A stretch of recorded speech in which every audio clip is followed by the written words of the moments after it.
अंशिका वर्मा अपनी मां सरिता देवी के साथ बाजार की ओर जा रही थीं। तभी अंशिका की नजर सड़क के दूसरी तरफ पड़ी, जहां उनके तलाकशुदा पापा अशोक बैठे बैठे मोची का काम कर रहे थे। यह देखते ही अंशिका ने तुरंत अपनी मां से कहा, मां, उस तरफ देखिए, यही मेरे पापा हैं, है ना? सरिता देवी घबरा गईं और बोली, नहीं बेटा, ये तुम्हारे पापा कैसे हो सकते हैं? तुम्हारे पापा तो अच्छे खासे आदमी थे, ये तो एक मोची है, देखो जूते पॉलिश कर रहा है, ये तुम्हारे पापा नहीं हो सकते। अंशिका बोली, नहीं मां, आपने जो फोटो मुझे दिखाया था वही चेहरा है, मुझे पता है आप झूठ बोल रही हैं, यही मेरे पापा हैं। प्लीज मां, इन्हें हमारे घर लेकर चलिए, देखिए ना इनकी हालत कितनी खराब है। इतने में जूते साफ करते करते अशोक की नजर सरिता पर पड़ी। वह उन्हें देखते ही तुरंत पहचान गया और शर्म से अपना सिर झुका लिया। यह सब अंशिका देख रही थी। उसी पल उसे यकीन हो गया कि यही उसके पापा हैं, लेकिन सरिता उसे खींचते हुए वहां से ले जाने लगी। वह कह रही थी, ये तुम्हारे पापा नहीं हैं, तुझे गलतफहमी हो गई है, चल घर चल। मगर अंशिका हाथ छुड़ाते हुए बोली, नहीं मां, पापा को घर लेकर चलो, देख तो लो उनकी हालत कितनी खराब है, सब ठीक हो जाएगा। मां, भले ही आप दोनों का तलाक हो चुका है, लेकिन वह मेरे पापा हैं। आपका और उनका दुश्मनी हो सकती है, लेकिन मेरा तो नहीं है।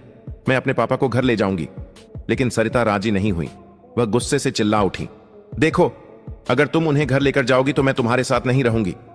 अगर तुम्हें अपने पापा चाहिए तो मुझे भूल जाओ, ज्यादा जिद मत कर, ये तुम्हारे पापा नहीं हैं। सरिता अंशिका को जबरदस्ती खींचते हुए घर ले आई। अंशिका मजबूरी में कुछ नहीं कर सकी और मां के साथ चली गई।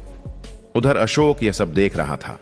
उसके मन में यही ख्याल घूम रहा था, मेरी बेटी कितनी बड़ी हो गई है, काश मेरी बेटी मेरे पास होती तो शायद मेरी ऐसी हालत ना होती। खैर, कहीं ना कहीं गलती मेरी ही है, मेरी ही वजह से आज मैं इस हाल में जी रहा हूं। वह यह सोचते हुए फिर से अपने काम में लग गया। घर आकर अंशिका ने मां से पूछा, मां, आप झूठ क्यों बोल रही हैं? वही मेरे पापा हैं, आप उन्हें घर क्यों नहीं लाना चाहती? मुझे अपने पापा से मिलना है। लड़ाई अगर आप दोनों की हुई है, आप दोनों के बीच दुश्मनी है, तो आपका रिश्ता खत्म हो गया, मेरा थोड़ी हुआ है। मैं अभी भी उनकी बेटी हूं, मुझे अपने पापा से मिलना है। प्लीज मां, मुझे मेरे पापा से मिलने दीजिए। अंशिका ने आगे कहा, मां, बताइए ना, आप दोनों के बीच क्या हुआ था जिस वजह से आप लोगों का तलाक हुआ? मुझे तो कुछ याद नहीं है, लेकिन अगर आप बता देंगी तो शायद मैं उन सारी चीजों को सुलझा दूं और हम सब फिर से नई जिंदगी शुरू कर सकें। प्लीज मां, मुझे बता दीजिए, मैं अपने पापा को इस हालत में नहीं देख सकती। मैं एक आईपीएस अफसर हूं और मेरे पापा आज मोची का काम कर रहे हैं, यह मुझे बिल्कुल बर्दाश्त नहीं है। अगर आप पापा को घर नहीं लाएंगी और आप दोनों के बीच की दूरियां खत्म नहीं होंगी तो मैं भी इस घर में नहीं रहूंगी। अब फैसला आपके हाथ में है, आपको जो करना है कीजिए, लेकिन मुझे अपने पापा को घर लाना ही है। फिर सरिता देवी बोली, तुझे जो करना है कर ले बेटा, मगर मैं उसे घर नहीं लाऊंगी। तुझे इस घर में रहना है या नहीं, यह तेरा फैसला है, लेकिन मैं उस आदमी को इस घर में कभी नहीं लाऊंगी। मैं बुझी हुई आग को फिर से जलाना नहीं चाहती। अगर तू मेरे साथ नहीं रहना चाहती तो अलग बात है, वैसे भी तेरे पापा ने मुझे छोड़ दिया था। अब अगर तू भी मुझे छोड़ना चाहती है तो छोड़ दे, लेकिन मेरा दिल नहीं चाहता कि वह मेरे घर आए। बेटी, तुम समझती नहीं हो, यह बात इतनी गहरी है कि तुम्हें समझा भी नहीं सकती। यह कहकर सरिता चुप हो गई। अंशिका मन ही मन सोचने लगी, आखिर इतनी बड़ी कौन सी बात हो गई कि मां आज तक नहीं मान रही हैं? क्या मेरे पापा इतने बुरे इंसान थे जिस वजह से मां के दिल में इतना गुस्सा है? लेकिन क्यों? क्या ऐसा हो सकता है कि मां चाहती ही ना हो कि मैं पापा को घर लाऊं? क्या वह चाहती हैं कि मैं भी इस घर को छोड़ दूं? लेकिन क्यों? मां मुझे इग्नोर कर रही हैं, मुझे छोड़ने की धमकी दे रही है, पर पापा को घर नहीं लाना चाहती। आखिर इतनी बड़ी कौन सी बात है?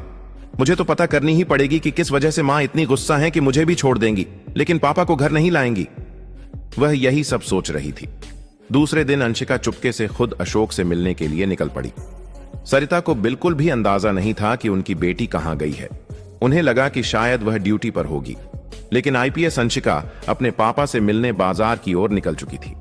वह जैसे ही बाजार पहुंची, देखा कि उसी जगह पर उनके पापा फिर से जूते पॉलिश कर रहे हैं। अंशिका तुरंत पास जाकर खड़ी हो गई और बोली, आपका नाम क्या है? अशोक ने जवाब दिया, मेरा नाम अशोक है। फिर अंशिका बोली, आप रहते कहां हैं? अशोक बोला, मेरा कोई घर बार नहीं है, मैं यहीं सड़क पर रहता हूं, मेरा कोई नहीं है। यह सुनकर अंशिका की आंखों में आंसू आ गए। वह बोली, आप मुझे पहचानते हैं?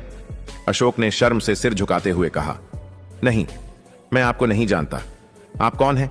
मुझे क्या पता? अंशिका मन ही मन सोचने लगी। पापा झूठ क्यों बोल रहे हैं? मुझे तो पहचानते होंगे, क्योंकि उस दिन मां के साथ उन्होंने मुझे देखा था। वह फिर बोल पड़ी, आप मुझे जानते नहीं हैं?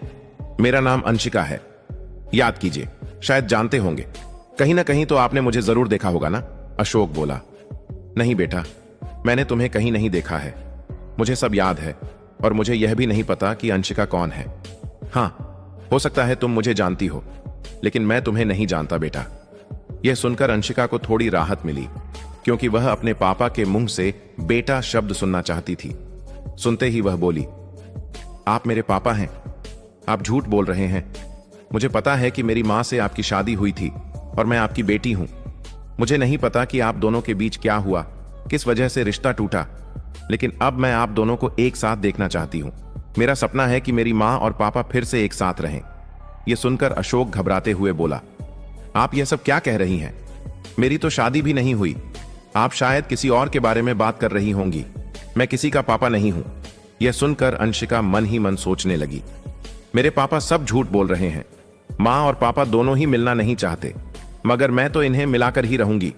वह फिर से बोली, देखिए, मुझे पता है कि आप मेरे पापा ही हैं, और मैं आप दोनों को मिलाकर रहूंगी, चाहे आप लोग जितना भी दूर भागें। चलिए मेरे साथ घर चलिए। आप यह सब क्या कर रहे हैं? आपको यह शोभा नहीं देता। मैं एक आईपीएस हूं, और एक आईपीएस की बेटी के पापा इस तरह का काम नहीं करते। प्लीज पापा, घर चलिए।